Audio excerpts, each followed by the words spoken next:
Halo semuanya, Assalamualaikum warahmatullahi wabarakatuh. Nama saya Rasya Rafana Fazira dari kelas FPGSD Fakultas Ilmu Pendidikan Universitas Negeri Jakarta. Di video kali ini, saya akan menjelaskan tentang konsep dasar PKNSD dengan dosen pengampu Dr. Otip Satibi, MPD. Sebelum itu, aku akan menjelaskan tentang apa sih konsep dasar PKNSD itu. PKN atau biasa kita sebut Pendidikan Kewarganegaraan merupakan salah satu mata pelajaran yang sangat penting untuk diajarkan pada jenjang sekolah dasar. Karena pendidikan kewarganegaraan merupakan salah satu pelajaran yang berkaitan langsung dengan kehidupan bermasyarakat. Oleh karena itu, para pelaku pendidikan dalam memberikan pelajaran pendidikan kewarganegaraan ini harus memiliki pengetahuan tentang konsep-konsep dasar pendidikan kewarganegaraan di sekolah dasar. Pada konsep dasar PKN ini terdapat SKL atau Standar Kompetensi Kelulusan, lalu ada filosofi dan kurikulum. Lalu di sini saya akan menjelaskan tujuan dan fungsi pendidikan nasional yang terdapat pada pasal 3 Undang-Undang Nomor 20 Tahun 2003 tentang Sistem Pendidikan Nasional, yang berbunyi, pendidikan nasional berfungsi mengembangkan kemampuan dan membentuk watak serta peradaban bangsa yang bermartabat dalam rangka mencerdaskan kehidupan bangsa, bertujuan untuk berkembangnya potensi peserta didik agar menjadi manusia beriman dan bertakwa kepada Tuhan Yang Maha Esa, berakhlak mulia, sehat, berilmu, cakap, kreatif, mandiri, dan menjadi warga negara yang demokratis serta bertanggung jawab. Lalu selanjutnya saya akan menjelaskan skills yang diperlukan pada guru abad 21. Yang pertama ada leadership, berfungsi untuk mengorganisasikan suatu kegiatan belajar mengajar di kelas agar pembelajaran dapat berlangsung dengan lancar. Yang kedua ada digital literasi, untuk ditujukan agar guru dapat memanfaatkan segala bentuk perkembangan teknologi untuk menyesuaikan pembelajaran dengan perkembangan zamannya. Yang ketiga ada communication, berfungsi untuk berbagai hal-hal yang akan disampaikan oleh guru dapat dengan mudah dipahami dengan baik dan cepat, baik tenaga kependidikan maupun peserta didiknya. Yang keempat ada emotional intelligence.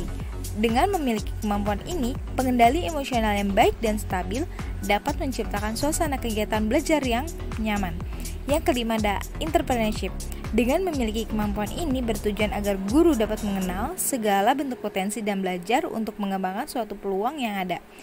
Yang keenam ada global citizenship, untuk ditujukan memberdayakan peserta didik dalam berperan aktif dalam menghadapi dan mengatasi suatu tantangan global.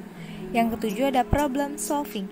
Dengan adanya kemampuan ini agar guru mampu untuk menemukan pemecahan masalah dalam kegiatan belajar mengajar pada saat pembelajaran berlangsung. Dan yang terakhir ada team working, berfungsi untuk meningkatkan hubungan sesama guru dan memperlancar suatu kegiatan belajar mengajar dalam mencapai tujuan nasional. Lalu selanjutnya saya akan menjelaskan perkembangan kurikulum di Indonesia. Yang pertama ada kurikulum 1947.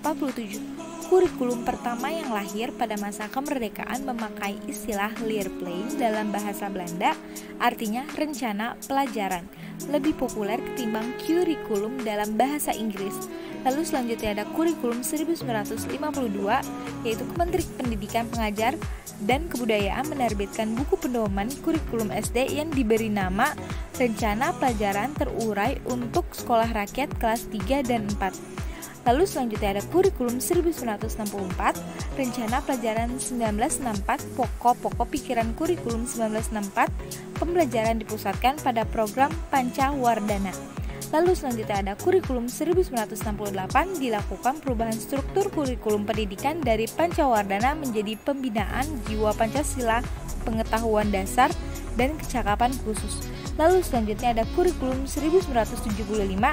Kurikulum 1975 ini menekankan pada tujuan agar pendidikan lebih efisien dan efektif. Lalu selanjutnya kita masuk ke kurikulum 1984.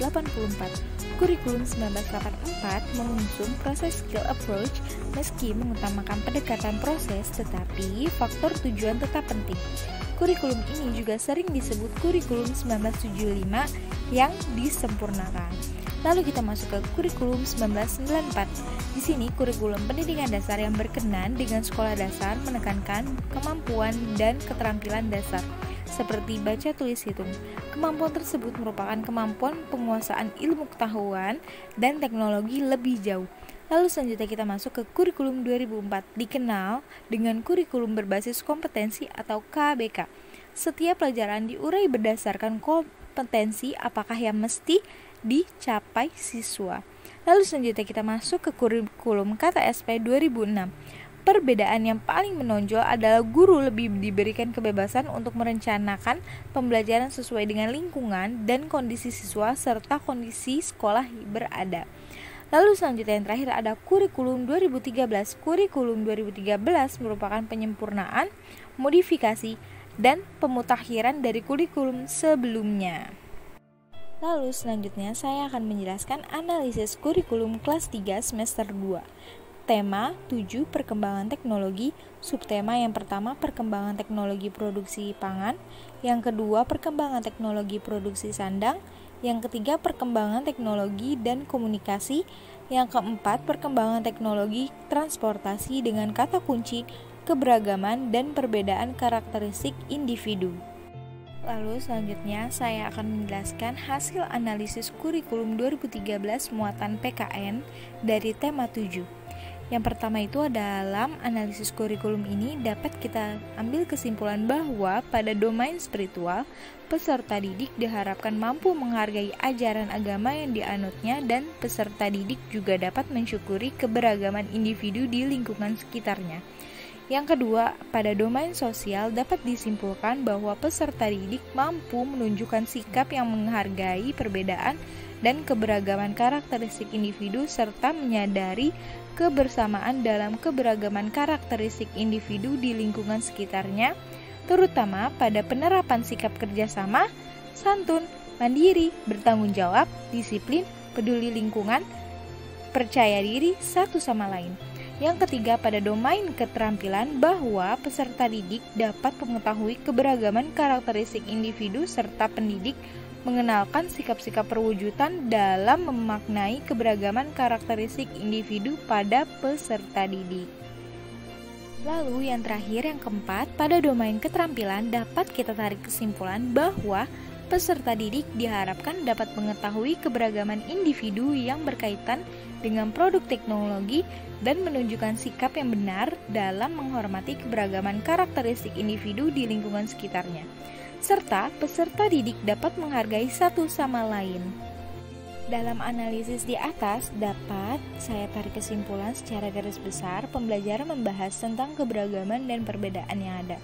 Materi yang diberikan menyajikan tentang persatuan dalam keberagaman dan perbedaan, hak dan kewajiban yang dimiliki oleh setiap individu, bentuk-bentuk perbedaan dan keberagaman, serta Pancasila sebagai lambang negara dengan Bhinneka Tunggal Ika, yang artinya walaupun berbeda-beda tetapi tetap satu jua. Di sini terlihat bahwa diharapkan pendidik mampu menanamkan pentingnya arti persatuan pada peserta didik dengan melihat banyaknya segala perbedaan dan keberagaman yang ada di lingkungan masyarakat. Selain itu, peserta didik diharapkan mampu untuk memberikan sikap yang menghargai segala bentuk perbedaan dan keberagaman yang ada. Hal ini diajarkan melalui hal-hal kecil yang diterapkan melalui lingkungan keluarga dan sekolah untuk pembiasaan awalnya. Cukup sekian penjelasan tentang konsep dasar PKNSD yang telah saya jelaskan. Kurang lebihnya mohon maaf. Wassalamualaikum warahmatullahi wabarakatuh. Terima kasih, semoga bermanfaat ya. Sampai bertemu di video pembelajaran selanjutnya. Bye.